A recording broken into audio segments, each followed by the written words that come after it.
Bueno, buenas tardes a todos. Aquí estamos un martes más, ya cuarto martes, ¿no? Si no me equivoco. Nada, pues bienvenidos al curso de optimización de la farmacoterapia. Pues recordaros eso, pues que iremos haciendo la presentación y que en cualquier momento podéis dejar vuestras dudas o preguntas en el chat y pues ya iremos contestando, ¿vale? Bueno, hoy la sesión vamos a hablar principalmente de las medidas no farmacológicas y de la de prescripción. Vamos a ver casos y bueno, y un poco ya cerrando, ya que el martes que viene hablarán Nico, el geriatra del hospital, y Vicky del proyecto Optimate, y bueno, os contarán ya otras cosas, ¿vale? Bueno, entonces para entrar un poco en materia, vamos a recordar lo que hemos estado viendo estas semanas. Hemos visto que para optimizar un tratamiento y hacerlo más efectivo y seguro, pues tenemos que mirarlo desde diferentes perspectivas, ¿no? En este sentido, pues durante estas semanas hemos hablado de la adherencia como una forma de mejorar los resultados de un tratamiento. También hemos hablado de necesidad, cómo valorar si una indicación de un tratamiento sigue vigente, si existe una indicación real o si es adecuado ese tratamiento para la situación actual del paciente. Otro punto de vista desde el que hemos mirado el tratamiento es el de la efectividad, valorar si el medicamento es efectivo o no, si está cumpliendo su función, haciendo que esa balanza beneficio-riesgo de la que hemos hablado continuamente se inclina hacia el beneficio. Y por último, pues como no, hemos hablado de la seguridad del medicamento. Hemos hablado de RAM, hemos hablado de cascada terapéutica, de interacciones y también pues, de disfagia y de insuficiencia renal. Entonces, bueno, hemos visto el tratamiento desde muchos puntos de vista que nos van a ayudar en esa tarea, en ese proceso de optimizar la farmacoterapia. Entonces, como he dicho, pues en esta sesión de hoy vamos a hablar además pues, de las medidas no farmacológicas que deben estar siempre presentes y también vamos a hablar de la de prescripción, que es un proceso que sirve como herramienta a los prescriptores en la optimización de la farmacoterapia. Y bueno, y aunque no seamos prescriptores, pues debemos conocer cómo se realiza pues para acompañar al paciente o incluso para proponer una de prescripción pues cuando veamos que sea necesario. Bueno, en cuanto a pues eso, las medidas no farmacológicas, son formas pues, de prevenir enfermedades, como puede ser pues, un fotoprotector para prevenir un cáncer de piel o para reducir las enfermedades, mejorar un estado de salud, pues sin utilizar medicamentos. También, pues otros ejemplos, pues unas medias de compresión para unas varices o una trombosis. Y luego tenemos, por supuesto, el deporte, la alimentación y los tóxicos, el tabaco y el alcohol. Todo esto, incidir sobre estos factores nos va a ayudar a mejorar el bienestar de las personas. Para concienciarnos sobre la importancia de unos hábitos de vida saludables, vamos a ver los resultados de pues, varios estudios que he encontrado en la literatura pues, sobre la incidencia de la mortalidad de diferentes factores como son el tabaco, el alcohol y la obesidad. Entonces, en cuanto a la mortalidad atribuible al exceso de peso en España, tenemos este estudio que se publicó en 2014. En este estudio, pues, lo que se pretendía era estimar la mortalidad atribuible al exceso de peso en la población española en el año 2006. Entonces, en este estudio se vio que la mortalidad atribuible al exceso de peso supuso un 15,8% en hombres y un 14,8% en mujeres. Y la causa más frecuente asociada al exceso de peso fue la enfermedad cardiovascular seguida de los tumores. La conclusión pues eso, es que el exceso de peso es un grave problema de salud pública con una importante mortalidad asociada. En cuanto al tabaco, también tenemos un estudio publicado, bueno, se publicó en el año 2019, pero se refiere al consumo de tabaco durante el año 2016 en población mayor de 35 años. Los resultados fueron que en el 2016 se habían producido 56.124 muertes atribuibles al tabaco en España. De ellas, el 84% eran hombres mayores de 50 años y de esos hombres, el 50% falleció por tumores, de los cuales el 65% eran de pulmón. Una de cada 4 muertes ocurrió antes de los 65 años, es decir, o sea, muertes prematuras. La conclusión fue que una de cada 7 muertes que ocurrieron en España en ese año se pueden atribuir al consumo de tabaco.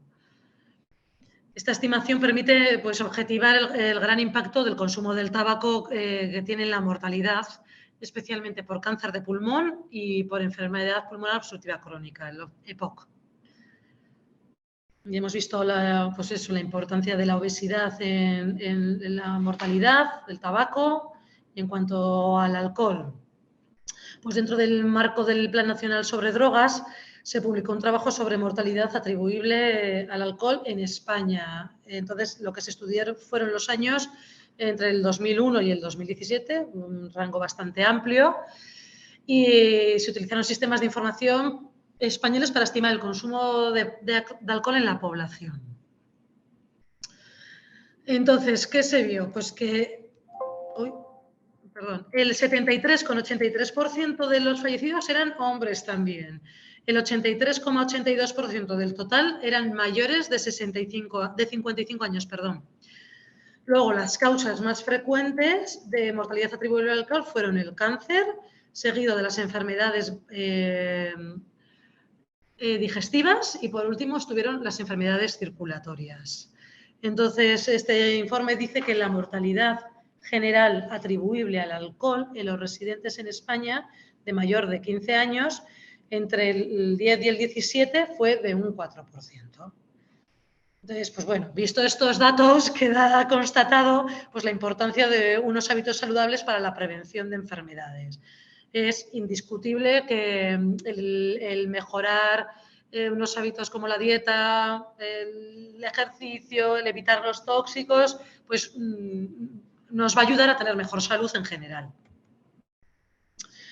Entonces, bueno, hemos visto que existen múltiples publicaciones sobre prevención en las que se tienen en cuenta las medidas no farmacológicas, ¿no? Pues para disminuir el riesgo cardiovascular, pues hay medidas no farmacológicas pues en prevención de diabetes mellitus, hipercolesterolemia, HTA, obesidad. Encontramos también para evitar la osteoporosis, para mejorar el insomnio o revertirlo, y el estreñimiento. Esto en plan pues general, pero luego también, bueno, podéis encontrar para trombosis venosa profunda, para el delirio, bueno, hay medidas no farmacológicas, siempre hay alguna que se puede aplicar para mejorar el estado de salud de un paciente. Entonces, bueno, vamos a repasar estas así las más comunes, que aunque yo creo que las conocemos, pero bueno, nunca viene mal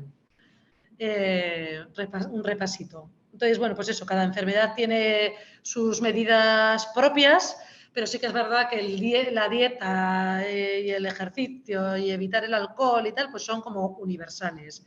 Son las que a todo el mundo nos recomiendan. Bueno, en cuanto a la diabetes mellitus tipo 2, pues se ha visto que la combinación adecuada de dieta y ejercicio a veces es la única intervención necesaria para controlar complicaciones metabólicas de la enfermedad. O sea, aunque ya sabemos que la diabetes pues, no tiene cura, pero pues modificando nuestros hábitos de dieta y ejercicio, pues podemos obtener muy buenos resultados. Una dieta, por supuesto, siempre rica en fibra, pobre en grasas saturadas, legumbres, verduras, frutas, verduras y evitar el alcohol. Es Son medidas importantes. En el caso de la hipertensión, pues volvemos a ver que la dieta y el ejercicio pues pueden mejorar las medidas de la tensión. Como vemos en este cuadro, en el primer escalón vemos las modificaciones del estilo de vida. Y sí que es verdad que estas modificaciones del estilo consiguen normalizar a un pequeño número de pacientes con hipertensión ligera. Estos pacientes podrían no tomar medicación, pero sí que es verdad que la corrección de estos hábitos dietéticos pues son de inestimable utilidad como coadyuvante de la eficacia de los fármacos antihipertensivos. En el tratamiento del insomnio, pues el tratamiento del insomnio se centra muchas veces pues, en las medidas farmacológicas. Pues, directamente nos prescriben fármacos, pero hay que tener en cuenta que existen medidas conductuales para evitar los malos hábitos del sueño, técnicas de relajación que pueden ser muy útiles para mejorar la higiene del sueño. Y, por supuesto, pues una dieta adecuada o ejercicio moderado pueden contribuir positivamente, incluso evitar, si no es evitar la optimización del tratamiento farmacológico pautado. O sea, a ver, que me he trabado. O sea, quiere decir que si no evitamos el tratamiento farmacológico, lo que sí vamos a hacer es optimizarlo. Igual, o sea, con estas medidas lo que vamos a conseguir es utilizar dosis más bajas, por ejemplo.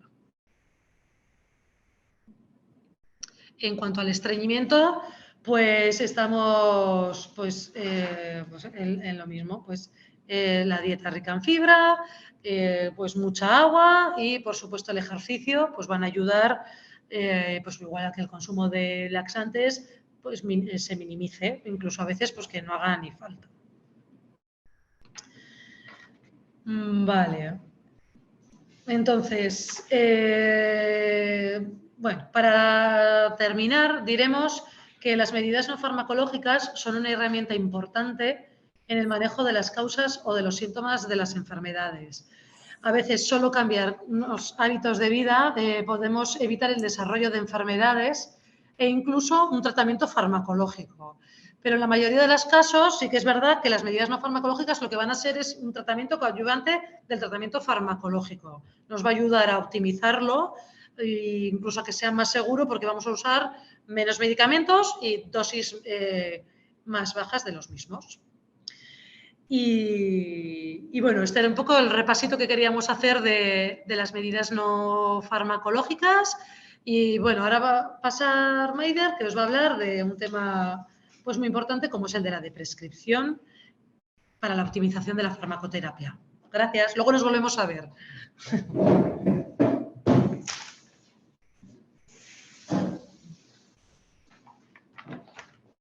Hola, muy buenas tardes a todos. Aquí nos tenéis otra vez con vosotros, como otro martes más. Y bueno, pues después de dar comienzo a esta sesión hablando sobre las medidas no farmacológicas y dando su valor, poniéndole su peso, porque creemos que es fundamental que, sobre todo en la población mayor, también no olvidar de esas medidas no farmacológicas, de la alimentación variada, el ejercicio que hemos hablado, la higiene también, una red social amplia también, evitar la soledad en este grupo de población.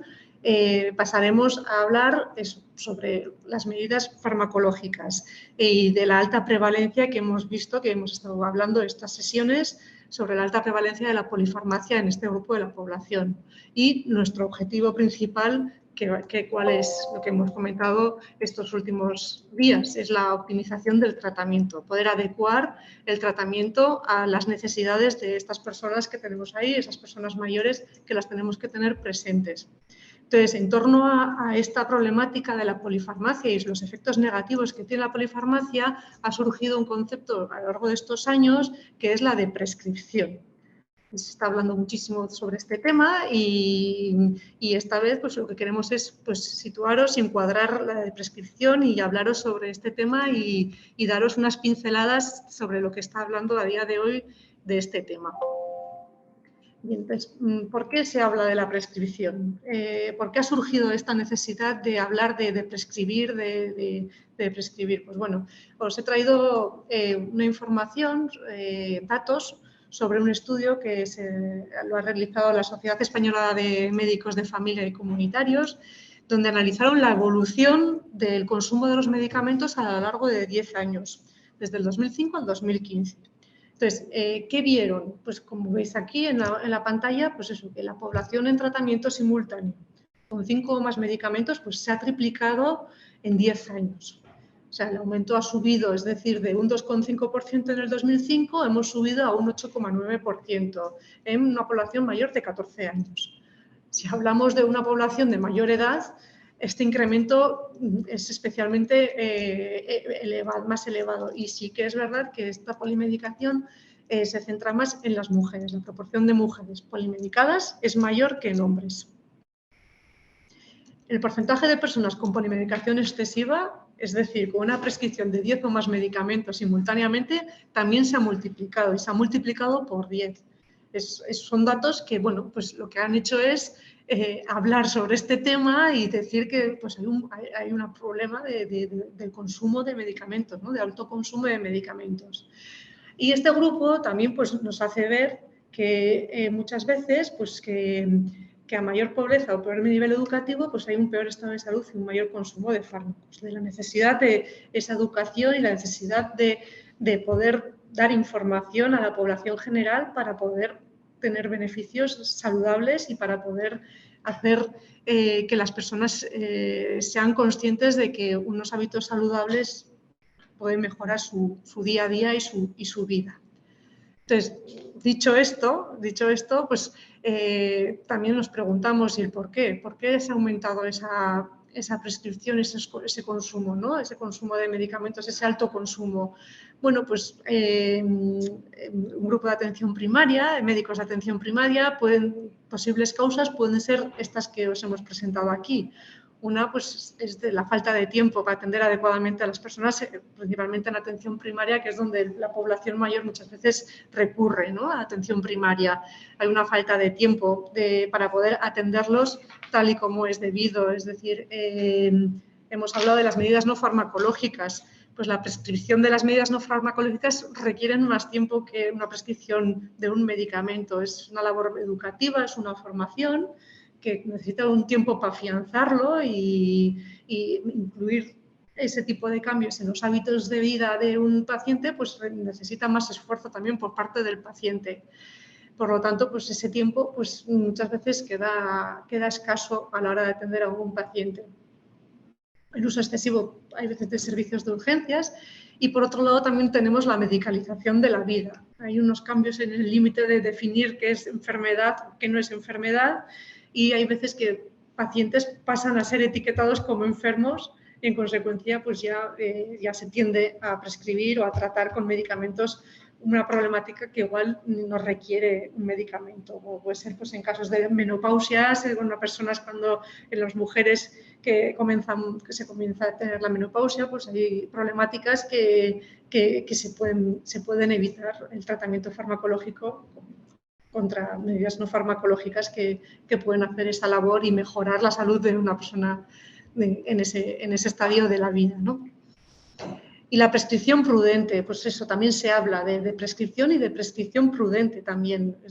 Es la necesidad eso de ir, de hacerlo con prudencia y de tener siempre presente lo que hemos estado diciendo hasta ahora, ¿no? De esos hábitos saludables, la renuncia de hábitos tóxicos como puede ser el tabaco, la moderación del consumo de alcohol, sociabilizar con las personas de tu entorno, pues ayudaría a mejorar y a optimizar los tratamientos desde el inicio, desde la base, desde el principio, para evitar llegar a los extremos que estamos viendo de más de 10 medicamentos, que estamos viendo en estos estudios que os hemos puesto aquí en la sesión.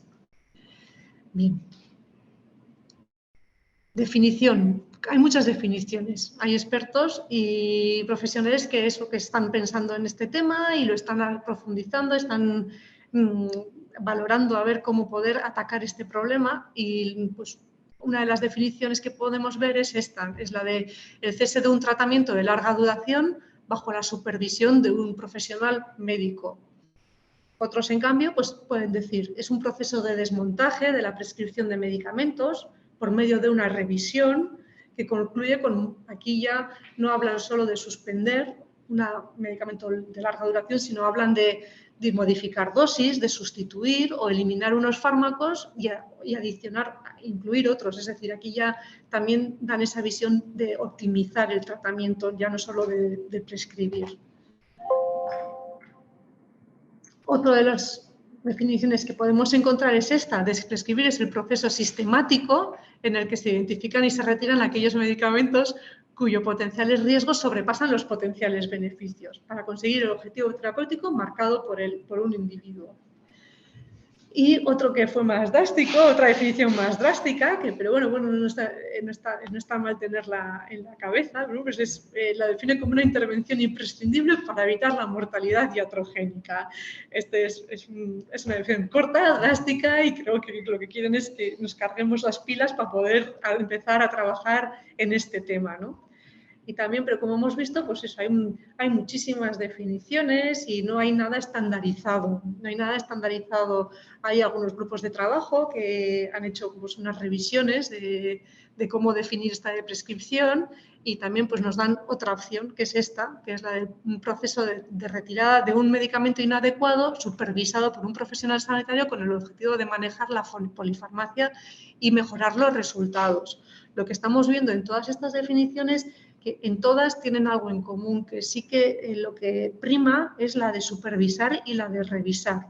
Creo que todos hacen hincapié y todos sí que incluyen en sus definiciones el hecho de la importancia de estar supervisando el tratamiento y de estar revisando ese tratamiento constantemente, ¿no? De la evolución de los tratamientos, que no se queden estáticos, que sea algo dinámico el tratamiento de una persona. Bien, pues, ¿qué podemos decir también de la prescripción? Que, claro, está muy bien como teoría, la tenemos ahí, pero es una labor compleja que requiere una adecuada formación clínica y farmacológica.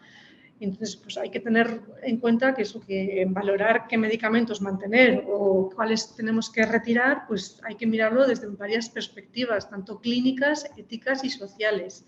Hay que hacerlo con cautela y hay que hacerlo con tranquilidad y con conocimiento de lo que se está haciendo. Como hemos dicho antes, pues se ha medicalizado mucho la vida. Entonces, la población, pues hay un aumento de las expectativas y las necesidades de la población en general respecto a la atención médica, y esto hace pues, que ocurre que los profesionales sanitarios también pequen en un intervencionismo excesivo muchas veces por esas expectativas de los pacientes. Entonces, ¿qué ocurre? Pues provocan pues, que pueda haber más prescripciones y provocan que la polifarmacia esté presente, estas expectativas de la población en general. Y hemos visto también que conciliar y revisar los tratamientos, como hemos visto en las definiciones, pues son estrategias que van a ayudar a mejorar esos tratamientos y a optimizar los tratamientos. Por lo tanto, nuestro faro, donde vamos a tener que tener la cabeza siempre y para poder, antes de actuar y antes de intervenir, el faro que vamos a tener ahí va a ser qué objetivos terapéuticos tenemos marcados, qué necesitamos, el paciente qué necesita o qué necesitamos de nuestra parte con las herramientas terapéuticas, y que también tenemos que tener presente ese tratamiento óptimo, que necesitamos que con nuestras intervenciones consigamos un tratamiento óptimo para conseguir esos objetivos terapéuticos. ¿Qué herramientas tenemos? Pues es la prescripción médica, muchas veces es imprescindible, pero esa prescripción pues que sea prudente, tiene que ser prudente. Y esa revisión que hemos dicho que creemos que es importantísima hacerla. Ha surgido este concepto de prescripción que la tenemos que tener siempre presente para poder conseguir esos objetivos terapéuticos y ese tratamiento. Y esa de prescripción la tenemos que tener en mente tanto a la hora de prescribir un nuevo medicamento y a la hora de revisar el tratamiento. Vamos a empezar desde el origen. Si comenzamos desde el origen, antes de prescribir un medicamento, teniendo en la cabeza la de prescripción, creo que podríamos mejorar y evitar muchas de la polimedicación que tenemos presente a día de hoy. ¿Cómo? Pues dos de las opciones que tenemos a la hora de prescribir, pues eso es tener en mente pues, tratamientos limitados en el tiempo, si es caso, si es necesario. Otras veces no se podrá hacer un tratamiento limitado, tienen que ser tratamientos clínicos, pero si hay opción de limitarlo, pues hay que limitar el tratamiento en el tiempo. Y emplear medicamentos adecuados para esa persona mayor que tenemos delante y su situación clínica particular. Y una vez dicho esto, vemos que la de prescripción es una intervención para adecuar ese tratamiento. No va a ser lo primero que tenemos, no es el faro, no es el foco en donde tenemos que prestar atención, sino que es una herramienta más que tenemos para poder adecuarlo. Siempre tenemos el foco en los objetivos terapéuticos, en lo que queremos conseguir, pero la prescripción nos puede ayudar a conseguir esos objetivos terapéuticos y seguiremos haciendo esos seguimientos para poder mantener el tratamiento óptimo. ¿Quiénes lo tienen que hacer? ¿Cómo se debe prescribir? Pues todo eso poco a poco todavía está por definir. Ya hemos visto una definición que sí hablaban de que tiene que ser un proceso sistemático, que hay que sistematizarlo, pero bueno, de momento pues se están dando pasos, se está poco a poco abriendo camino y se están desarrollando todos estos conceptos y se están dando pasitos para poder implantarlo y para poder afianzarlo entre la profesión sanitaria y dentro de todos los profesionales que pueden estar trabajando de cara a las personas mayores. ¿Por qué de prescribir? Pues hay muchas razones. Pues porque puede aparecer una reacción, porque hemos visto en el tratamiento una reacción adversa al medicamento, por las duplicidades o interacciones y errores que hemos detectado en el tratamiento. Ya en personas con edad avanzada, con una esperanza de vida igual corta, hay que adaptar también a su situación particular el tratamiento. Hay fármacos que se pueden emplear que tienen una escasa evidencia científica, sin evidencia científica, que no está haciendo su efecto, polimedicados, ya hemos hablado de ello, y fármacos inadecuados, porque ha habido, como hemos dicho, cambios en los objetivos terapéuticos o cambios en la característica o en la problemática del paciente o de la persona que estamos tratando. ¿Y qué fármacos tenemos que suspender o qué fármacos podemos prescribir? Pues pueden ser los fármacos que pueden ser inapropiados para esa persona en concreto, el balance beneficio y riesgo que estamos hablando constantemente en estas sesiones, que sea negativo o que sea nulo, un fármaco que no esté indicado, que ya no esté indicado en su tratamiento, que no aporta nada adicional a la esperanza o a la calidad de vida y a petición del paciente también, que sea consensuado. Hay personas pues, que no admiten el medicamento o que ellos no lo ven claro y se tiene que consensuar para poder adaptar ese tratamiento a algo que el paciente lo tenga claro y que lo vaya a cumplir. Y ante una complejidad terapéutica, pues algo que es complejo, que el paciente no vaya a ser capaz de poder realizar ese tratamiento, pues se puede prescribir. Hemos hablado de que todavía no hay nada sistematizado, que todo está pues eso, en camino y poco a poco pues, se van haciendo cositas en este tema y bueno, pues se puede hablar de un proceso de prescripción, hablando de a quién se tiene que prescribir, cómo se tiene que hacer, por quién y cuándo, ¿no? Son preguntas que se están haciendo y lo que se quieren es definir este tipo de preguntas para que en el día a día pues, las personas lo integren en su sistemática, en su trabajo diario, ¿no? Pues, ¿a quién podemos prescribir? Pues, personas que con una edad, cuando hay una evolución y pues cuando ya hay una evolución y cuando ya un medicamento igual, a medida que va pasando la edad ya no tiene una indicación concreta, personas con fragilidad, cuando son más propensas a padecer reacciones adversas de los medicamentos, efectos secundarios, la polifarmacia en una edad avanzada, como hemos dicho, una expectativa de vida pues, que sea corta. ¿Y cómo lo podemos hacer? Pues siempre tenemos que tener presente también la medicina basada en la evidencia, es decir, el tener presente siempre pues, esa experiencia, ese juicio clínico del profesional, esa evidencia científica que tenemos desarrollada y lo podemos echar mano y los valores y preferencias del paciente. Con todo ese conjunto, pues siempre podemos acertar más a la hora de cómo hacerlo, ¿no? También con prudencia, como hemos hablado, y a raíz de este concepto de prescripción han aparecido pues, muchas herramientas que nos van a ayudar, que ya hablamos en la segunda sesión, nos van a ayudar a tomar esas decisiones y a hacer la optimización del tratamiento más fácil. como las herramientas StopStar, Lescron, Priscus, que ya estuvimos hablando de ellos en la segunda sesión. Estas herramientas lo que te hacen es, son unas guías, unas pautas, recomiendan qué medicamentos son los más adecuados en una situación clínica determinada y están orientadas principalmente a personas mayores. ¿Por quién se tiene que hacer? Pues puede ser un equipo multidisciplinar que esté bien coordinado. El peso principal lo va a tener siempre un médico, que es el que realiza el acto de la prescripción, pero puede tener ayudas, apoyos de profesionales, como pueden ser la enfermera, el farmacéutico, como conocedor de los medicamentos, como conocedor de este ámbito, y con el paciente y con el cuidador. Pero bueno, la oficina de farmacia y el farmacéutico puede ser pues, una figura asistencial importante para poder ofrecer su asesoramiento y sus intervenciones de cara para el médico.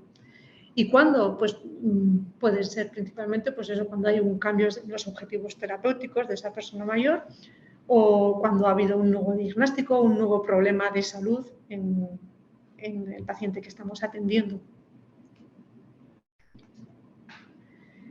La de prescripción, cuando ya se realiza una prescripción, puede tener sus consecuencias positivas y negativas. Las positivas, pues hay una mayor satisfacción del paciente. Muchas veces la polimedicación crea muchísimos efectos secundarios e interacciones y lo podemos reducir, esos efectos secundarios e interacciones, evitando la polimedicación. Puede haber mejoras funcionales y de calidad de vida. Esos efectos secundarios, somnolencia, problemas de caídas, pues se pueden evitar optimizando el tratamiento y reduciendo medicamentos del tratamiento. Y hay también una de las consecuencias positivas es un coste menor tanto para el paciente y para la comunidad. Cuando prescribimos, pues también nos podemos encontrar con algunas consecuencias negativas. ¿Por qué? Pues porque bueno, puede haber unos síntomas de retirada, principalmente medicamentos que actúan sobre el sistema nervioso central, como pueden ser pues, las benzodiazepinas, los inhibidores selectivos de la recaptación de la serotonina y el levodopa. Puede haber unos síntomas de retirada que pueden acarrear consecuencias negativas y evitar seguir prescribiendo ese tipo de medicamentos, que iremos viendo cómo vamos a hacerlo poco a poco para evitar este tipo de síntomas de retirada. Puede haber un efecto rebote, como ocurre con los betabloqueantes. Si no se realiza de forma adecuada la prescripción, puede aparecer taquicardias o hipertensión. También puede haber un desenmascaramiento de interacciones. Un tratamiento que se emplea Sintron o alfenocumarol junto con otros medicamentos y se suspende uno de los medicamentos de ese tratamiento, pues puede alterar el valor del INR en este caso. O reapariciones de síntomas también. Es decir, si tenemos un tratamiento para el insomnio y tratamiento hipnótico para el insomnio, suspendemos el tratamiento, puede aparecer otra vez el insomnio. Hay que controlar y hay que jugar con todas, hay que saber que puede existir este tipo de situaciones para poder atacarlas y para poder evitarlas. Pues para eso hay estrategias de prescripción, que las vamos a ver ahora, cómo tenemos que hacer la prescripción y qué tipo de estrategias hay. Estrategias, pues puede haber estrategias de prescripción, pueden ser por paciente o por fármacos. Si nos centramos directamente al paciente, hemos dicho, pues se reconsiderará otra vez su tratamiento, se reevaluará, se valorará otra vez ese tratamiento y se hace de forma individualizada. Entonces, se mirará el aspecto general del paciente y se trabajará por distintos ámbitos, se controlará bien y se individualizará bien el tratamiento de cada paciente. Y también se puede hacer la prescripción que se está realizando también por fármacos, es decir, que sabiendo una vez conocido que un fármaco determinado es inapropiado para su uso en una población concreta, pues se puede revisar todos los pacientes que pueden tener ese tipo de medicamentos y pueden ser perjudiciales para ellos, para luego intervenir en esos pacientes y poder igual evitar esos tratamientos o ese medicamento en su tratamiento. Este tipo de intervenciones pues son útiles, consumen menos tiempo, pero bueno, sí que tienen menos en cuenta el contexto individual y sociofamiliar de de los pacientes.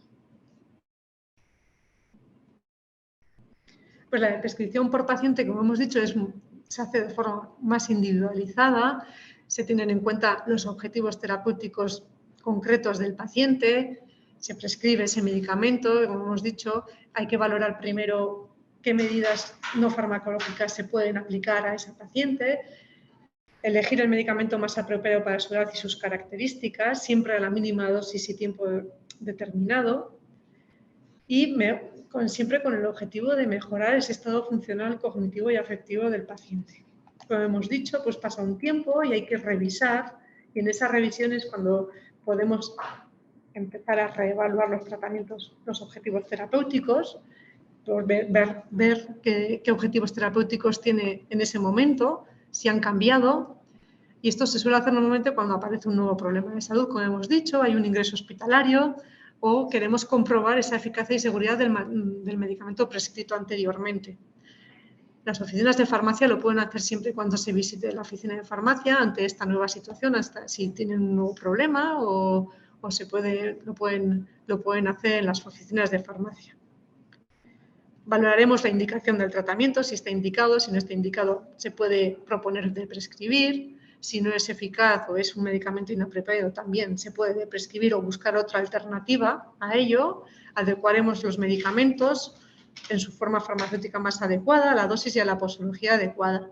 Y siempre teniendo en cuenta esa adherencia y la disfagia del paciente, siempre con el consenso con él. Siempre se tiene que acordar con él el tratamiento y que quede claro y que sea seguro, que es un tratamiento que le dé seguridad al paciente, que se quede tranquilo y seguro del tratamiento que se lleva a casa y que esté tranquilo y eso le va a ayudar muchísimo a la hora de cumplir correctamente el tratamiento,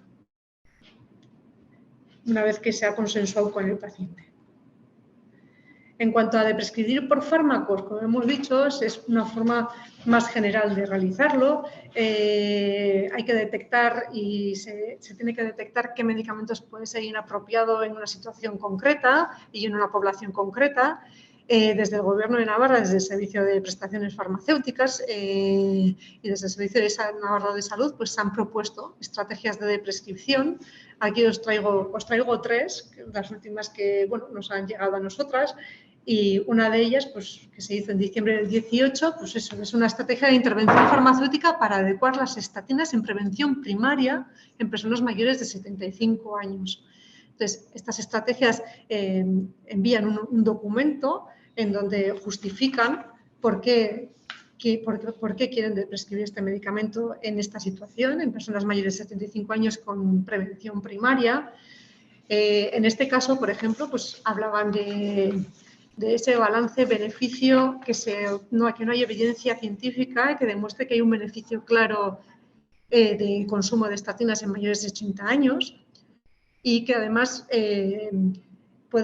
estas estatinas a mayor edad pueden dar mayores reacciones adversas en este grupo de edad. También hablaban de que los mecanismos fisiopatológicos de la enfermedad cardiovascular van cambiando a lo largo de la vida y que estudios sugieren que niveles bajos de colesterol pueden asociar a un aumento de la mortalidad en personas mayores de 80 años. Con esta justificación, pues nos informaban de que, pues que sería conveniente pues eso, hacer una revisión general de todas aquellas personas mayores de 75 años que estén en esta situación, ¿no? Que tengan pautada una estatina o la ezetimiba como prevención primaria. Otra de las estrategias era la de prescribir los beta-bloqueantes alfa-adrenérgicos en pacientes portadores de sonda urinaria o bolsa urinaria. Entonces, pues esos hablaban de que ellos no contemplaban la necesidad de emplear este tipo de medicamentos como puede ser la tamsulosina, la doxazosina, la dutasterida en estas situaciones, que podría ser que no daban ningún beneficio, no aportaban ningún beneficio añadido. Y otra de las estrategias que ya hemos hablado, yo creo que la anterior vez también hablamos, era sobre la incontinencia urinaria, es decir, el empleo conjunto de absorbentes con medicamentos como la oxibutinina, el mirabegrón, la tolterodina, pues pueden ser una duplicidad. no iban a hacer ningún efecto beneficioso, no van a dar ningún efecto beneficioso estos medicamentos. Si es caso, igual hago un efecto secundario negativo para el paciente. Aquí os pongo un ejemplo de pues, las campañas que se pueden realizar desde la farmacia sociosanitaria de Servicio Navarro de Salud o de prestaciones farmacéuticas. En este caso hablan de los gabapentinoides fuera de indicación. Nos hablan de los riesgos que podemos tener a la hora de usar los gabapentinoides, pues cuáles son los efectos adversos más frecuentes, que ya como veis aquí, pues bueno, que pueden ser pues mareo, la somnolencia, el aumento de peso, la visión doble, el dolor de cabeza, la confusión, y hay otros efectos, y además nos indican que estos efectos a veces son más frecuentes en personas ancianas, frágiles, polimedicadas y con insuficiencia renal. Nos hablan también de cuál es la indicación, cuándo se deben de utilizar este tipo de medicamentos y cuándo se están empleando a día de hoy y bueno, que no son recomendables emplearlo, ¿no? Bajo la indicación de un dolor lumbar, de una fibromialgia, la migraña. Entonces, aquí nos recomiendan que no recomiendan prescribirlos fuera de indicación. Y luego pues también nos informan sobre qué medidas utilizar, pues hacer, como hemos dicho siempre, revisiones periódicas del tratamiento, valorar la de prescripción y si no hay una indicación autorizada o una respuesta, algo que no sean sido efectivos. Entonces, si se presentan esos efectos no tolerables, pues eso, suspenderlo. ¿Y cómo hacerlo? Pues también nos explican de cómo hacerlo. Otro ejemplo, pues es esta información que nos dan, y es una información ágil de leer, es una información clara que puede ser útil porque te lo dicen de forma muy concreta y puede ser muy fácil de absorber y de interiorizarlo, ¿no? Entonces, pues aquí, por ejemplo, los bifosfonatos y la tiriparatida. Como se ve, siempre nos hablan de medidas no farmacológicas, es decir, ya en la columna de la izquierda aparece prevenir las caídas es la mejor manera de evitar las fracturas de cadera. Aquí nos hablan de la vida saludable, del aporte suficiente de calcio en la dieta, de evitar las alfombras y otros elementos del hogar que pueden provocar un accidente. Pues aquí te hablan de todas estas medidas no farmacológicas que vemos que son muy importantes.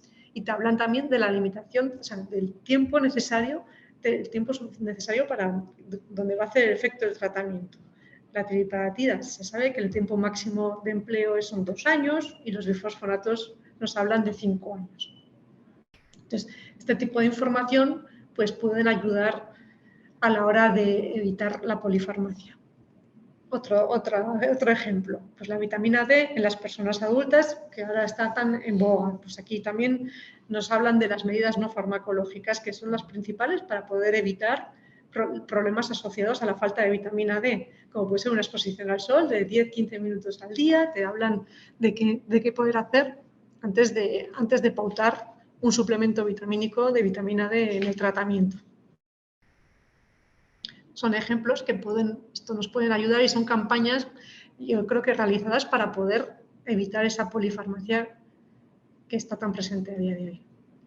Bueno, pues una vez que nos movemos en materia y queremos de prescribir algo, vemos que puede haber medicamentos en donde esa de prescripción hay que hacerla de una forma lenta, prudente y de forma gradual. Hay que disminuir las dosis de forma gradual. Este tipo de medicamentos, como hemos dicho antes, normalmente suelen ser los que tienen una acción a nivel del sistema nervioso central.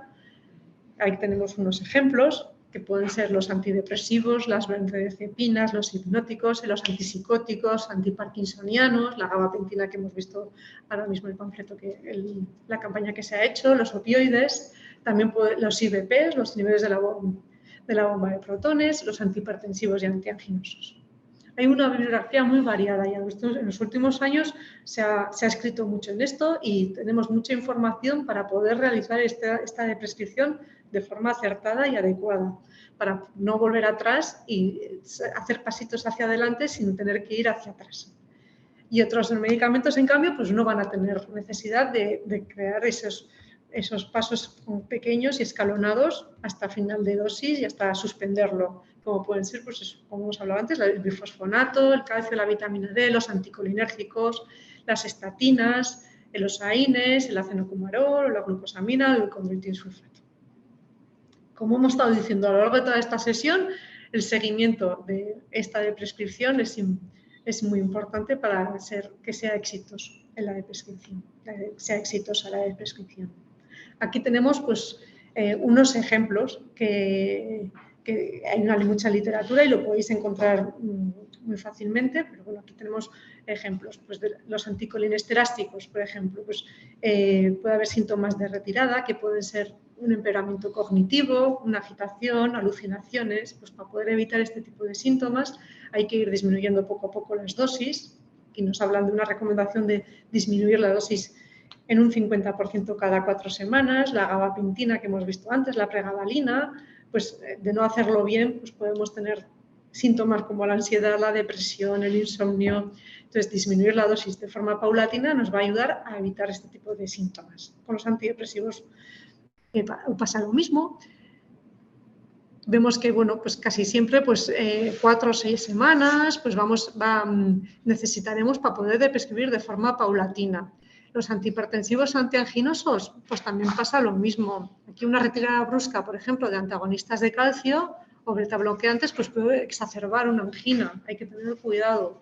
O incluso la retirada de los parches de nitroglicerina, pues puede incrementar también la frecuencia de una angina. Por lo tanto, es fundamental, pues eso, todas estas pautas que ya están, ya tenemos en la bibliografía científica, pues poder hacer uso de ellas y poder aplicarlas. Entonces, los beta-bloqueantes, ya vemos que la reducción es gradual, que pueden tardar incluso 6 meses para poder reducir la dosis y poder bajar la dosis muy poco a poco. Hay que tener paciencia y tenemos que ser pacientes en esto. Y hay que monitorizar, es decir, aquí pues tendremos que monitorizar la presión sanguínea, la frecuencia cardíaca, cada vez que se realice esa bajada de dosis. Más casos en donde hay que hacerlo de forma escalonada, pues los antiparkinsonianos, también los antipsicóticos y las benzodiazepinas, o aquí también vemos los opioides y los IBPs. En algunos casos, como los opioides, las benzodiazepinas, los antipsicóticos, los primeros descensos pueden ser relativamente fáciles y no aparecer estos síntomas de retirada. Y sí que pueden aparecer estos síntomas en las dosis finales cuando ya queremos suspender del todo el tratamiento. Por lo tanto, ahí tendremos que tener especial cuidado. En las últimas dosis, en los últimos escalones es donde hay que estar más pendientes y más vigilantes para evitar ese tipo de síntomas. Si aparecen esos síntomas, pues mantendremos una dosis previa, esperaremos un tiempo y, si es caso, pues se podría retomar, pasados un tiempo, pues volver a la desescalada, ¿no? Volver a intentar reducir las dosis. Pero siempre, como hemos dicho, pues hay que ir con paciencia y con cautela. Y con monitorizaciones y con seguimientos exhaustivos. Tenemos los IBPs también. Y aquí os he puesto bibliografía que os puede resultar útil. El portal del medicamento puede ser útil. Aquí aparecen muchísimas herramientas que hemos hablado aquí, de StopStar, del Scrum. Podemos emplear todo este tipo de información para luego poder realizar el seguimiento. La guía de trabajo que os he puesto aquí de atención primaria de Sevilla es bastante reciente y tiene muchísima información y muy práctica además, que os puede resultar muy útil. Y el artículo de polimedicación y de prescripción pues también está bien. Como hemos dicho, hay muchísima información ahora de cómo de prescribir por grupos terapéuticos. Aquí os hemos puesto más bibliografía sobre este tema, pero tenéis muchísima documentación para poder hacer uso de él. Esto es, por ejemplo, una de las opciones que tenemos para poder prescribir los inhibidores de la bomba de protones. Aquí nos informan sobre las indicaciones que tienen los IBPs y también muchas veces vemos y ocurre que la polifarmacia siempre está asociado un IVP. Dentro de la polifarmacia, muchos tratamientos de más de 5 medicamentos va a estar un omeprazol, vamos a encontrar un pantoprazol, lo vamos a tener ahí porque en la práctica diaria en muchas ocasiones se ha utilizado como un medicamento preventivo de úlceras por causa de medicamentos. Aquí nos indican cuándo emplear en esas situaciones, es decir, cuándo asociaremos un omeprazol y a qué fármacos podemos asociar un omeprazol. Pues hablamos de pacientes mayores de 65 años de edad con tratamientos con AINES durante más de una semana, con tratamientos crónicos de ácido acetilsalicílico o tratamientos de anticoagulantes. También se habla de pacientes que en un tratamiento demos 2 o más fármacos de los siguientes fármacos, de AINES más de 7 días, anticoagulantes, antiagregantes, corticoides también o inhibidores selectivos de la recaptación de la serotonina. Pero también nos advierten de que si el periodo recomendado del tratamiento se ha superado y la indicación no está clara, pues se aconseja hacerlo y también te dan un algoritmo para poder realizarlo de forma adecuada y acertada, que lo tenéis aquí. Este tipo de información está muy en boga y está muy a mano para poder trabajar con él. Entonces, dicho esto, vamos a pasar a presentaros un caso para poder agrupar todo lo dicho en la práctica, ¿no? ¿Cómo podemos poner en práctica todo lo que hemos dicho hasta ahora? Bueno, pues vamos a empezar con el caso. Esta vez, hoy, os presentaremos a una mujer que tiene 87 años. Su persona de referencia es su nuera, que vive con ella. Y en la entrevista farmacéutica pues nos dan la siguiente información, que bueno, pues nos hablan de que los IECAS le provocaban tos, que es un efecto secundario que ya se conoce y ya está muy sabido. También tiene alergias con el plátano y el melón. Es alérgica al plátano y al melón.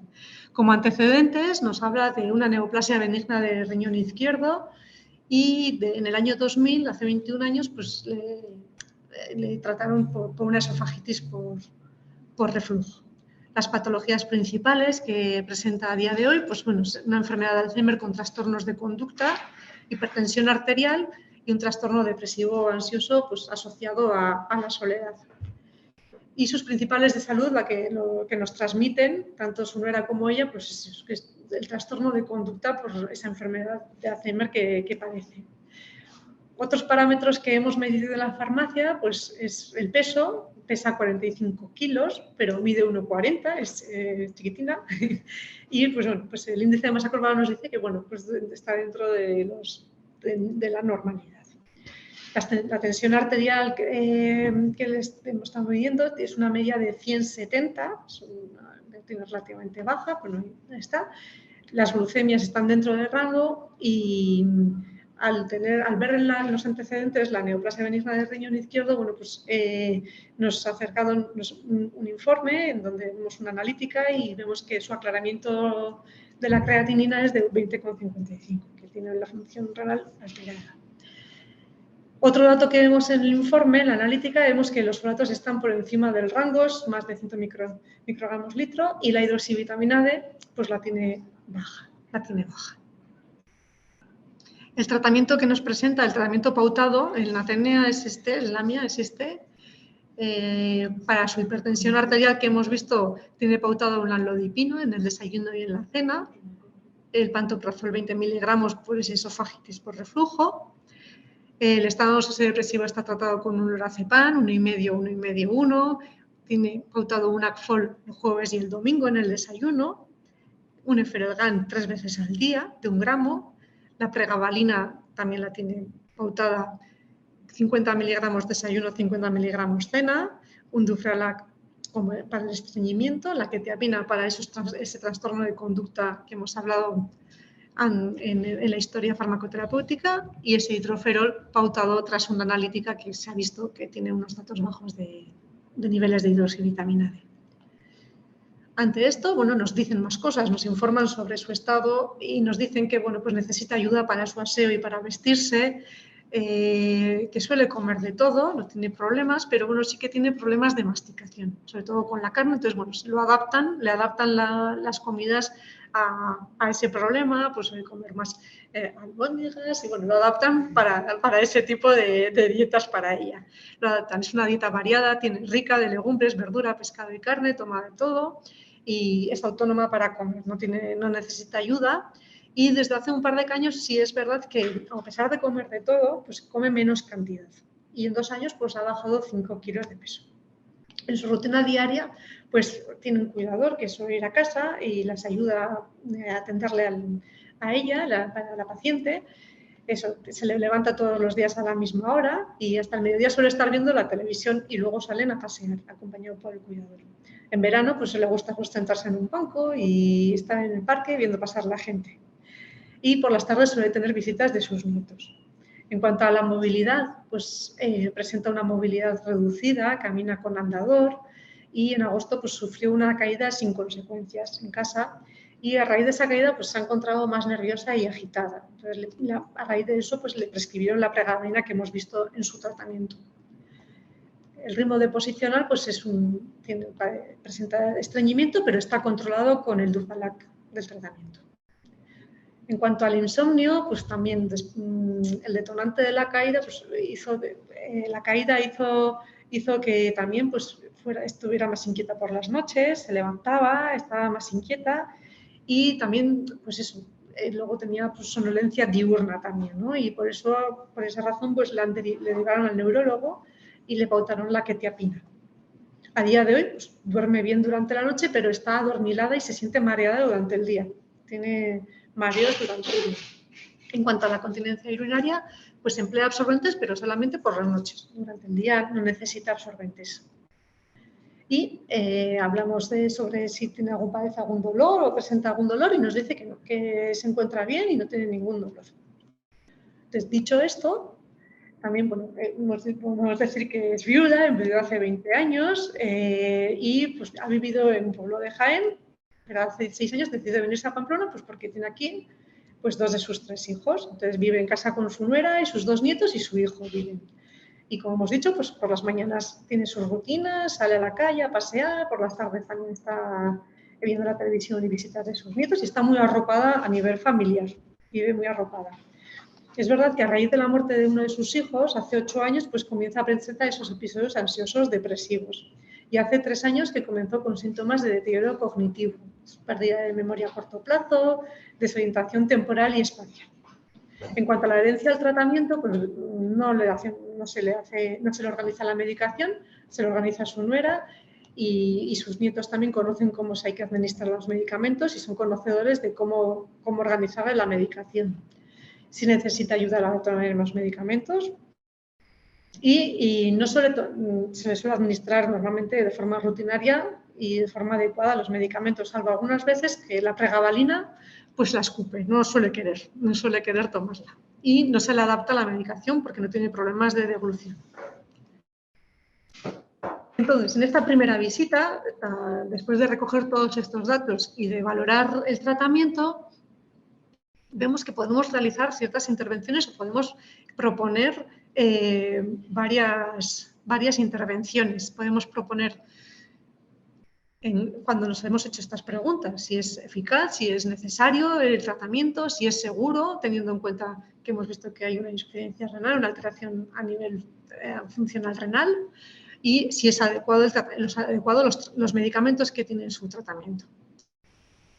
Pues lo primero que nos llama la atención o vemos que podemos proponer es ese Acfol que toma 2 veces a la semana en el desayuno. Pues vemos que ese Acfol, como tiene por encima del rango del rango normal, pues podemos suspenderlo y el Efferalgan, al no presentar ningún tipo de dolor, pues también ese Efferalgan 3 gramos al día, pues se puede proponer suspender o disminuir la dosis. Entonces, estas prescripciones pueden ser no graduales, es decir, esto se puede hacer de forma automática y en el momento, no necesita ir de forma escalonada, como hemos visto antes, como otros medicamentos. Otra de las propuestas que vemos que pueden ser útiles es la de adecuar la dosis del amlodipino. Hemos visto que tienes amlodipino para tratar la hipertensión porque a los IECAS le provocan tos y después de medirle las tensiones en la farmacia vemos que son relativamente bajas y proponemos reducir la dosis a 5 miligramos durante el día. Y por último, esos mareos que nos indican y esa irritabilidad, esa sensación inquieta que tiene, pues vemos que la pregabalina no está haciendo un efecto claro en ella y pues puede ser igual el momento de poder prescribirla y para ver si bueno, pues, puede ser útil suspenderla y mejorar esa inquietud, ese mareo que nos hace ver, ¿no? Entonces, esto sí que la pregabalina necesitaremos un tiempo para poder suspenderla e ir poco a poco. La primera semana iríamos bajando la dosis, la segunda, la tercera, necesitaríamos aproximadamente un mes para poder hacer de forma gradual esa suspensión. Estas propuestas se notifican al médico y se admiten que se hacen, por lo tanto, bueno, también vemos ese pantoprazol que tampoco lo vemos claro, pero lo vamos a dejar para otra ocasión. Iremos poco a poco también a la hora de tratar de hacer intervenciones. Una vez que nos ha admitido, nosotros nos propondremos un seguimiento de esa tensión arterial del paciente, del dolor y ese estado ansioso y de mareo, ¿no? Entonces, una vez realizados estos cambios en el tratamiento, quedamos a la espera de que vuelva a la farmacia y nos cuente cómo está yendo esta de prescripción paulatina de la pregabalina.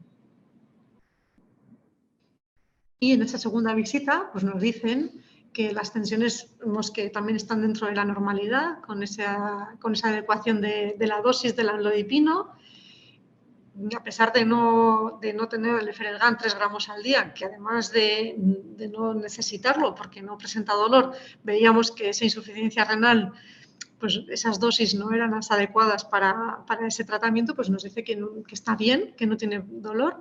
Y en cuanto al estado ansioso y los mareos que nos presentaba, pues nos habla de que, bueno, que se encuentra mejor, que está menos mareada y que está desapareciendo esa somnolencia y esa inquietud diurna. Entonces, la nuera, al comprobar que estas modificaciones que hemos hecho pues, han mejorado el estado de salud de su suegra, pues admite que sigamos realizando propuestas o podamos hacer otras intervenciones en el tratamiento. Y en este caso, pues lo que proponemos es suspender de forma gradual el pantoprazol. Pues, bueno, vemos que la primera semana iremos tratando el medicamento a días alternos y la segunda semana, martes y jueves. Y también propondremos comenzar disminuyendo la dosis del lorazepam de 1 miligramo durante el día. Entonces, iremos poco a poco y vemos que le decimos a la paciente y a su nuera que, bueno, que esto va a ser de forma muy paulatina, que va a requerir un tiempo y estaríamos hablando de unos 2 meses o 2 meses y medio para poder realizar este tipo de suspensión del tratamiento. Ellas lo admiten, quieren implicarse en este tema y, bueno, pues lo van a ir intentando y haciéndolo poco a poco. Poco a poco. Por lo tanto, nosotros haremos un seguimiento de esta paciente, de su tensión arterial, por la adecuación, por el estado ansioso y el reflujo gastroesofágico. Iremos haciéndolo poco a poco y nos mantendremos a la espera para ver qué nos van diciendo. Y vemos que, bueno, que ha surtido efecto, que la nuera ha estado muy pendiente en este tipo, se ha implicado mucho y ha hecho su efecto porque se ha podido ir reduciendo muy poquito a poco estas dosis de lorazepam y se ha mantenido ese lorazepam, pero solo en casos de ciprofloxacin. Entonces vemos que la evolución de la paciente ha ido a un estado clínico diferente y hemos adaptado su tratamiento a ese nuevo estado clínico de la paciente. Y hemos pasado de tener 9 medicamentos a tener Pues 5. Pues hemos ido adaptando un poco, pero a la situación de esa paciente. Es como hemos dicho. Hemos adaptado a los nuevos objetivos terapéuticos de la paciente, al control de la conducta, al control conductual asociado a la enfermedad de Alzheimer, al control de la tensión arterial. Y bueno, sí, como hemos dicho, pues ha sido necesaria la implicación tanto del médico prescriptor, el farmacéutico y el cuidador del paciente, de la paciente en este caso, y ha requerido un tiempo y un control de las pautas descendentes. Ha sido necesario estar pendiente e involucrarse de forma activa, hacerlo de forma activa. Y decir que, bueno, compartir los conocimientos y consensuar un plan con el cuidador o la paciente, pues que es fundamental para que las intervenciones sean exitosas.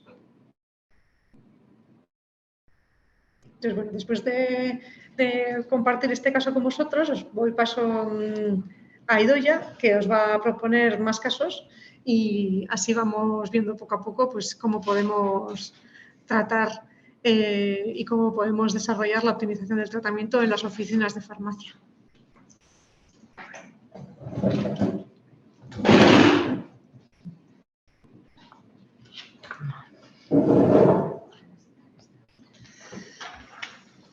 Bueno, pues el caso que os ha presentado Maider, pues es un caso pues, complejo que lleva pues, mucho tiempo, muchas horas de estudio, de controlar, de hacer seguimiento, que pues eso, afortunadamente ha tenido muy buenos resultados, pero que bueno, tranquilamente podría haber ocurrido también pues, que se feralgando un gramo retirarlo, pues hubiera empezado a referir dolores, pues no pasa nada, se reintroduce, pero en vez de 3 gramos al día, pues 1,5 gramos al día, en varias dosis, por aquello de esa insuficiencia renal. Podría haber sido también pues, que igual al reducir la dosis del lorazepam pues, hubiéramos llegado a un tope que no se puede reducir más. Pues bueno, no es necesario tampoco suspender por suspender. De lo que estamos hablando todo el rato es de optimizar, de con la mínima dosis obtener el mejor resultado. A la vez que se iban haciendo esas intervenciones, pues si os dais cuenta, pues también hemos reducido, por ejemplo, su riesgo de caídas al quitar la pregabalina, al quitar el lorazepam, pues hemos ido mejorando también otros aspectos que están ahí. Vale, entonces yo ahora, nada, vamos a mirar pues, unos ejemplos pues, de intervenciones pues, mucho más sencillas y más inmediatas que se pueden hacer desde la oficina de farmacia y que eso es, y que pueden ayudar también a mejorar pues, nuestros pacientes. Eso, por cierto, si alguien tiene alguna consulta, comentario o lo que sea, que nos diga, ¿eh? Vale, venga, pues, bueno, aquí tenemos, eso, hemos vuelto a poner, como en otra presentación, pues para que lo tengáis a mano, este modelo de entrevista farmacéutica, pues eso, con los datos así un poco, pues a recoger, que nos pueden dar, pues, muchísima información necesaria para luego hacer las intervenciones. Luego también al lado, pues eso, una especie de test sobre la adherencia, también a fármacos. Y eso, que son, pues eso, son herramientas útiles para recabar información, porque cuanta más información, pues mejor lo haremos. Eso es luego pues una guía sobre la revisión de la medicación, la que, pues eso, necesidad, que es lo que vamos a buscar en el apartado de la necesidad, de la eficacia, la adecuación de los tratamientos, que va un poco con la necesidad, y también en la seguridad, que es lo que tenemos que buscar. Y luego eso pues es como un registro de la intervención, pues de la comunicación, si se lo comunicamos al paciente, al cuidador, al médico, a otros, si es aceptada o no y qué seguimiento queremos hacer. Esto luego es adaptable cada uno pues a su forma de trabajar, son ideas, o sea, no es un formato único. Y bueno, vamos a pasar eso a pues algunos pequeños casos, eso como más facilitos, más directos, ¿no? Entonces, en este caso tendríamos un paciente, un hombre de 84 años, que viene a la farmacia, bueno, viene su cuidador a retirar un espesante Clear que pues le acaban de pautar. Entonces, nosotras, como estamos ahí súper atentas y ya sabemos un montón sobre optimización, pues decimos, pues nos llama la atención y decimos, pues este hombre ha empezado, 84 años, ha empezado a tomar un espesante, pues puede ser que tenga un problema de disfagia. No sabemos si es puntual o ya es crónico. Pero bueno, aprovechando que ha ido el cuidador a la farmacia, pues entablamos conversación con él y sí nos comenta que sí, que le han pautado este espesante porque pues ha empezado a tener ciertos problemas de disfagia y pues se atraganta y tal, y entonces el médico pues ha decidido pues que empiece a usar el espesante. Entonces, bueno, pues le comentamos que si no le importa, que vamos a hacer una revisión así rápida para que no tenga que esperar mucho sobre los medicamentos que toma, pues para ver si en caso de que necesite los puede triturar o los pueda partir, ¿vale? Bueno, entonces nos dice que sí, que bien y tal. Entonces, bueno, pues vamos uno por uno, ¿no?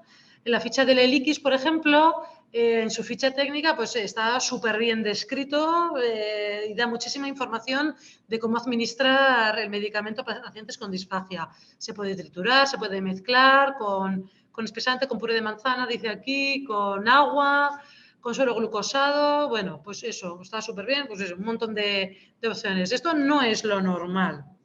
No es normal ir a la ficha técnica y que nos den toda esta información. Pues está súper bien, pero normalmente nos vamos a tener que buscar un poquito más la vida.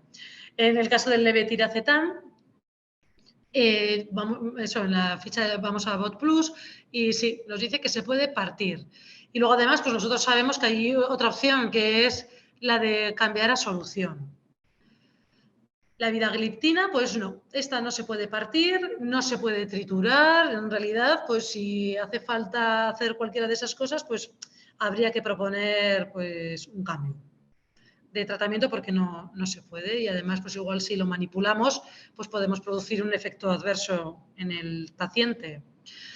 En cuanto a la metformina, sí se puede partir, eso te dice en el Bot Plus y luego en un listado que tengo que publicó la SEF, la Sociedad Española de Farmacia Hospitalaria, pues dice que sí, que se puede triturar y mezclar con alimentos. Ya comentamos el otro día que, claro, normalmente, o sea, los laboratorios pues no se van a mojar.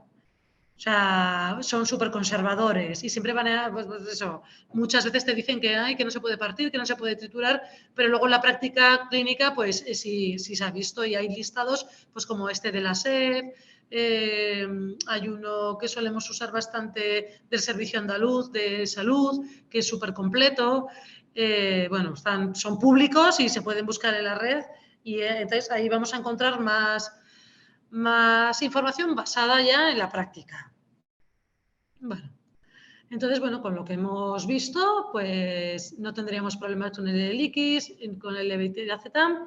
Si hay un escollo con la metformina, el hidroferol ampollas no hay problema. Y tal, entonces digo, bueno, pues vamos a buscar un poco más de información sobre el galbus, la vidagliptina, a ver si encontramos algo. Y antes de proponer igual un cambio de prescripción, pues bueno, vemos que el comprimido es chiquitín, que mide menos de 1 centímetro. Ahora, hoy en día tenemos eso en el bot, dan muchísima información sobre esto. Hay fotos, hay medidas, o sea que se puede mirar.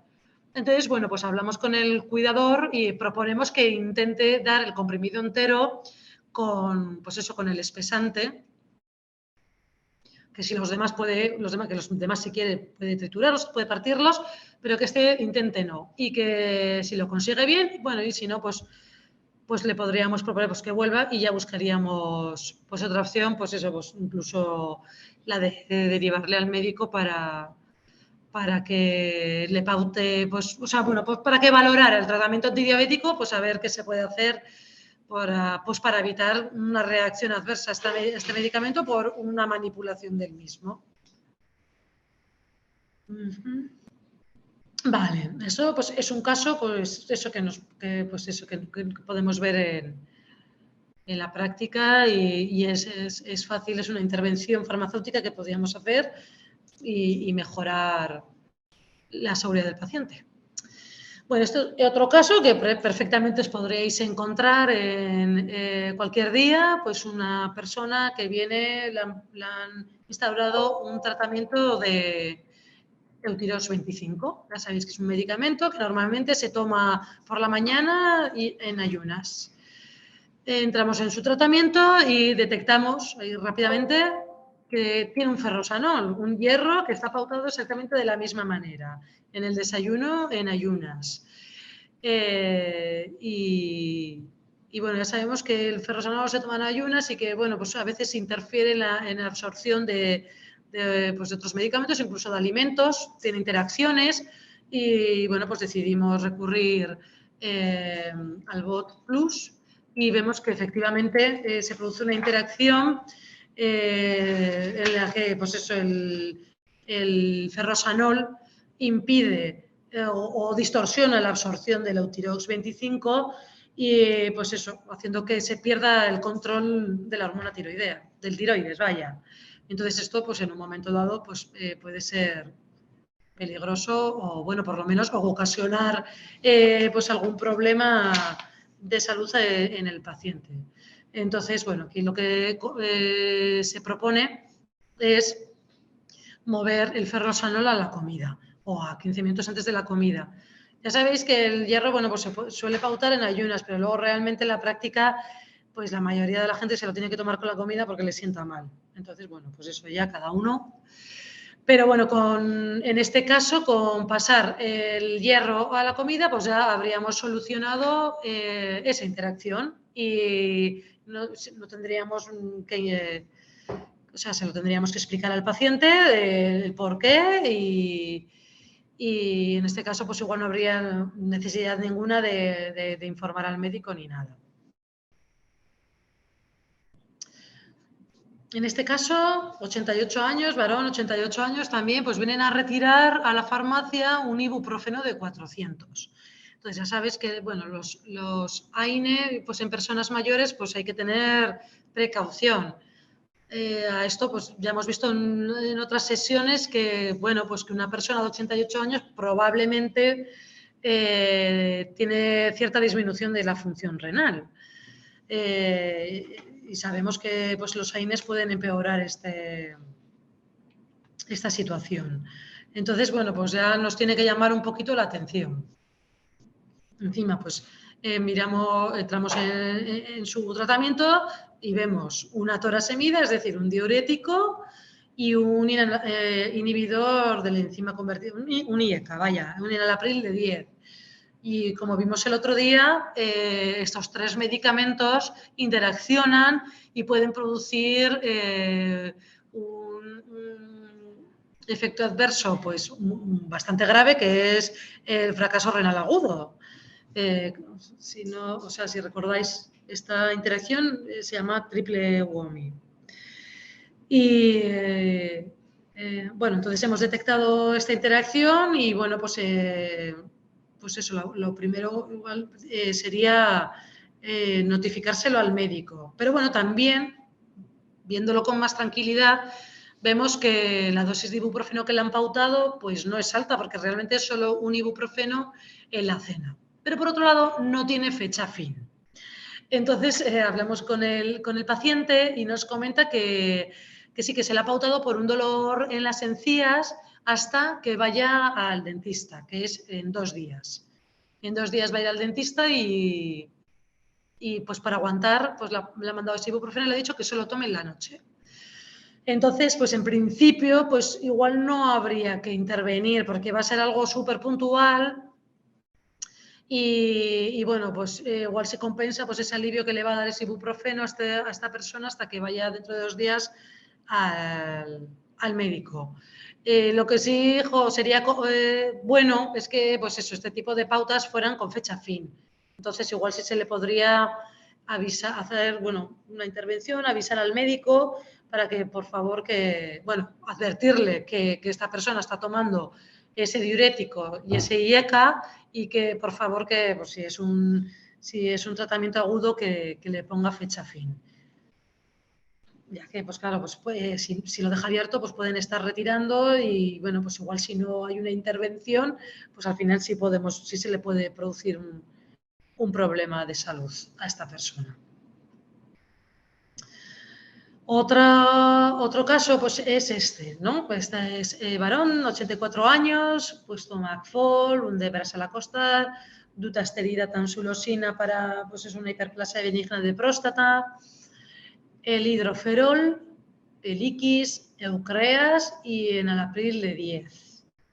Entonces, en este caso, ¿qué pasa? Viene a la farmacia a recoger unas bolsas de recogida de la orina. Este es fácil porque antes lo ha comentado Maider, que además es una estrategia del Gobierno de Navarra en los casos en los que personas que tomaban medicamentos pues, en la hiperplasia benigna de próstata, que son antagonistas alfa-adrenérgicos como la tamsulosina, y se le ponía una sonda urinaria, pues que había que considerar una redundancia.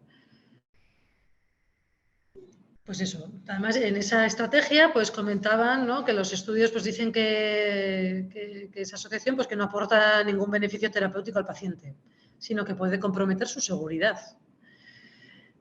Entonces eso, pues en la tamsulosina, bueno, asociada con la dutasterida, se utiliza en el tratamiento de síntomas funcionales de moderados a graves de la hiperplasia prostática benigna. Por lo tanto, el tratamiento pues, de estos fármacos aporta un beneficio escaso y puede producir efectos adversos como la hipotensión, síncope. Entonces, bueno, no tiene ningún sentido que un paciente sondado esté tomando esta medicación. Si es una sonda pues que va limitada en el tiempo, es decir, por un problema concreto, pues al retirar la sonda se puede reintroducir el medicamento. Pero en el caso de que vaya a ser una sonda permanente, pues se recomienda de prescribir. Y bueno, con esto pues eso hemos querido pues hacer un poco una recopilación de situaciones, de casos que os podéis encontrar, que nos encontramos, que son reales. Todos estos casos que os hemos presentado durante estas sesiones son casos reales. Y bueno, y esperamos pues haberos dado pues herramientas y un montón de información para que luego vosotros podáis también formar parte de este proceso y de este movimiento de optimización de la farmacoterapia que es súper necesario a día de hoy. Y bueno, para terminar, os hemos puesto aquí un poco de fuentes bibliográficas que, bueno, pues nosotras encontramos mucha información en ellas, que son fuentes fiables, contrastadas y que os pueden ayudar mucho cuando necesitéis información sobre medicamentos, sobre estrategias, estudios de investigación, para tener datos. Bueno, pues uno de ellos es la revista Elsevier, me imagino que conoceréis, es una editorial de libros de medicina y literatura científica, de hecho pues es la mayor, por lo menos en Europa, creo. Y bueno, pues ahí tenéis de todo un poco. Luego tenéis Cielo España, bueno, que pues es mundial, pero bueno, hay una versión española, que es una biblioteca virtual formada por colecciones de revistas científicas, en este caso pues españolas, de ciencias de la salud, y son seleccionadas pues de acuerdo a criterios de calidad preestablecidos, o sea, es literatura revisada. Luego, como no, tenemos la Agencia Española de Medicamentos, ahí tenemos pues un centro de información de medicamentos, bueno, con muchísima información sobre medicamentos.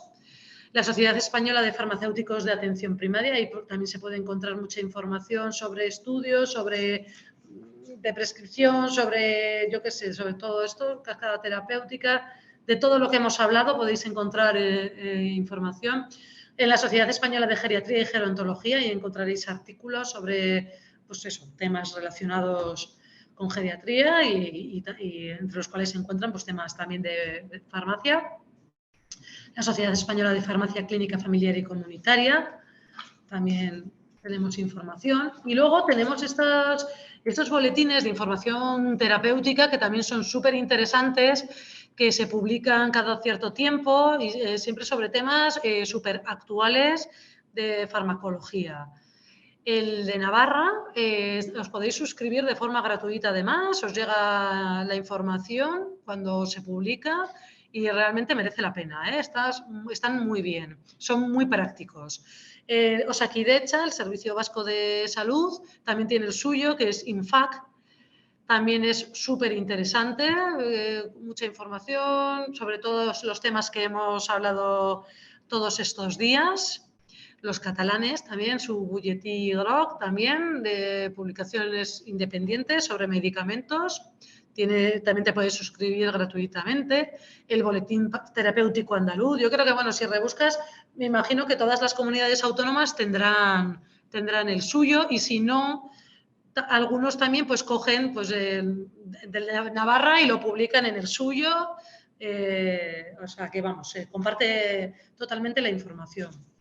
Y luego veréis, pues eso, que hay un montón, hay blogs de farmacéuticos, hay uno que, ¿cuál es el que al que estamos suscritas nosotras? Ay, ahora no me sale. Bueno, luego está el grupo Cronos de la Sociedad Española de Farmacia Hospitalaria, muy interesante el trabajo que realizan. Es verdad, incluso, bueno, en la página de la SEP, o sea, hay que suscribirse, o sea, hay que ser socio, pero también tienen publicaciones. Sí, eso se pueden seguir en redes sociales también, en Twitter, por ejemplo, y muchas veces eso tienen información que es pública, o sea, que no hace falta ser socio de la sociedad. Bueno, hay múltiples. Luego los hospitales también, pues muchos tienen sus propios blogs, sus propios boletines, bueno, muchísima información hay mucha, pero bueno, aquí el secreto es saber coger y encontrar la que te gusta. Entonces, sí que es verdad que es un trabajo importante cuando te metes a buscar información sobre temas de optimización, sobre fármacos, sobre la práctica.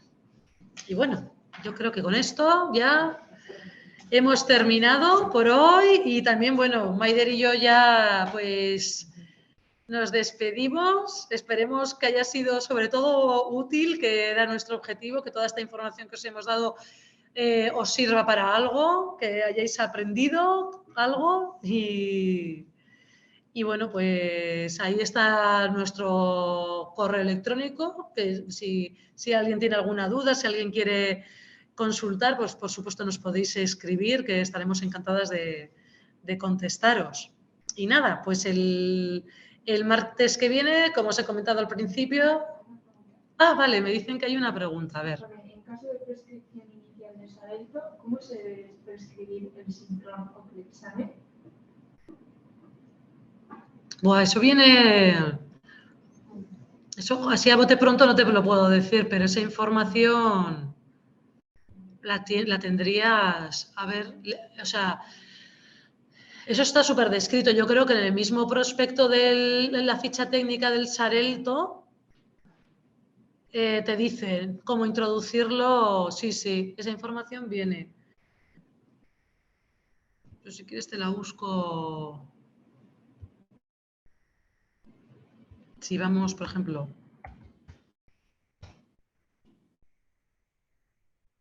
Sí, porque yo estaba en alguna charla con hematólogos que llevan sobre el Eliquis y sobre los anticoagulantes orales, los nuevos, y sí, te lo explican todo.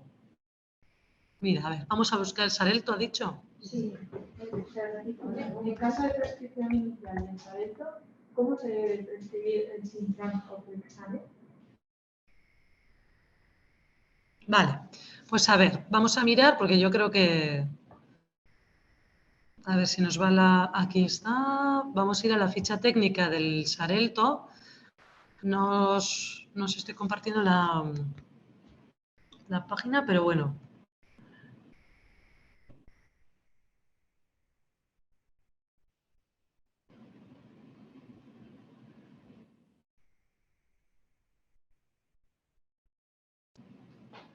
Mira, En caso de pacientes tratados con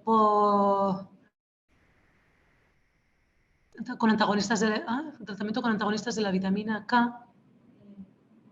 Ha añadido que muchas veces en LAMIA suelen tener todo activo.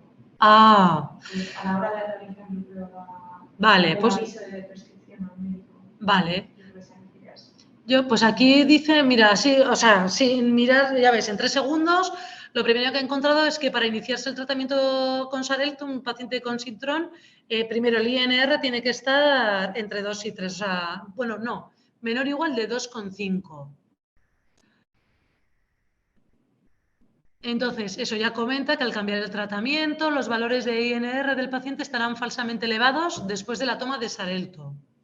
Porque el INR ya sabéis que no es un parámetro válido para medir la actividad de los anticoagulantes, pues como el Xarelto. ¿Ves? Y te explica aquí, cambio de tratamiento con Xarelto. Ah, bueno, y el contrario también te explica cómo hay que hacerlo, ¿eh? Y luego también, ya eso, de heparinas. Es que no tiene mucho misterio, pone interrumpir el tratamiento e iniciar el Xarelto. De 0 a 2 horas antes de la siguiente administración programada del medicamento de la heparina. Aquí en la ficha técnica lo puedes mirar, ¿eh? O sea, entras en el BOT Plus o en el CIMA de la Agencia Española del Medicamento y en la ficha técnica del Xarelto viene súper bien explicado todos los casos. En el caso de, hay veces que ocurre que el LAMIA, bueno, paciente que se le acaba de prescribir inicialmente el Xarelto, tiene todavía prescrito y activo tanto el Sintrom como el Clexane. Bueno, pues, yo creo que se refiere, ¿no?, cuál es el paso a dar en el caso de prescribir los otros dos para que inicie con el Xarelto. Bueno, pero, a ver, yo entiendo que es que la pauta ya vendrá dada por el médico, o sea, el cómo hacerlo lo dice en la ficha técnica y en todo caso sí se le puede mandar un aviso al médico diciendo que lo tiene todo activo y que suspenda lo que corresponda, ¿no? Para que luego no haya errores a la hora de administrar. No vaya a ser que vaya un día a la farmacia también y oye, el anticoagulante y un día le demos Sintrom y otro día le demos Xarelto. Pues sí, pues también, o sea, es importante que el tratamiento activo sea el que tiene que tomar, porque si no se puede producir un error, desde luego. No sé si te he contestado o te he dado alguna. Eso, vale, dicen por aquí que gracias, pues vale. Pues bueno, si no tenemos. Eso es, no sé si alguien más se anima a preguntar algo, pero bueno, que sepáis que eso, que mucha información la podéis encontrar y además fácilmente. Fichas técnicas, prospectos, en el bot hay mucha información y luego pues eso, en las fuentes que os hemos dado, estar al día pues es muy importante.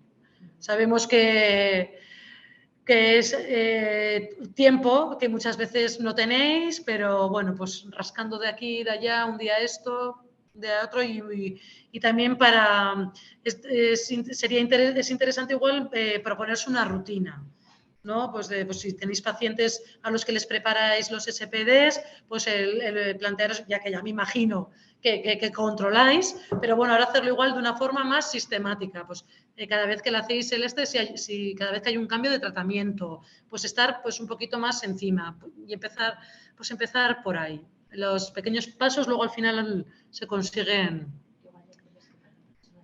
grandes cosas. Sí. Y que les mandaremos un link para que se vale. Me está diciendo Vicky que, claro, en la sesión de la semana que viene os van a presentar un juego que está dirigido precisamente a esto, a pues, aprender a revisar un tratamiento, a optimizar, está súper bien.